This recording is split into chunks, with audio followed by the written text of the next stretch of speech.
दुपारी टमाट्याची चटणी करायला घेतली आणि सोबत कुरकुरे खायचं माझं काम चालू होतं. कोणाकोणाला ही सवय खरंच खरंच सांगा बरं का, मला तर ही सवय ना लेस लागून गेली.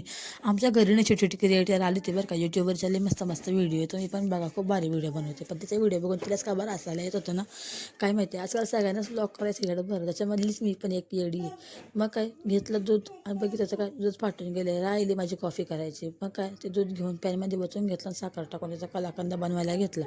कलाकंद इतका टेस्टी झाला होता ना, काय अगोदर दूध कावर फेकून द्यायचे असं मला पस्तावा यायला लागला. त्याच्यानंतर मग लगेच मी आणि पोरांनी कलाकंद खाऊन घेतला आणि त्यांचे पप्पा आले तेवढ्यात बघते तर काही मस्तपैकी चटपटीत खायला आणलं होतं. कारण रोजच सुरू झाले म्हणत होत बाजारामध्ये ह्या वस्तू भेटणं एकदम साहजिक आहे. इतके छान छान वस्तू का खाऊन आहे ना आम्ही मस्त एन्जॉय केलं. त्याच्यानंतर मग चहा वगैरे पिऊन घेतला आणि मग झोपायची तयारी केली. पण 12 वाजता म्हटलं अरे देवा आता काय करावं, लय भूक लागली. मग रात्री 12 वाजता घेतली मॅगी करायला. आता मॅगी म्हटलं ना, मला रात्रीची 1 वाजता बी करायला लागली तरी मी करून खाईल, कारण लेकरांच्या ह्याच्यामध्ये स्वतःसाठी टाईमच मला भेटत नाही. स्वतःसाठी कधी बी टाईम काढून मग बनवून घेतो. त्यात कशाचा माझा टाईम व मंडळी. हे बघा माझ्या मागच होतं खेळायचं काम याचं वाला चालू. त्याला तर रात्र झाली का असं वाटतं दिवसच गवला आहे. मग मी काय पटकन मॅगी खाऊन घेतली त्याला झोपून दिलं.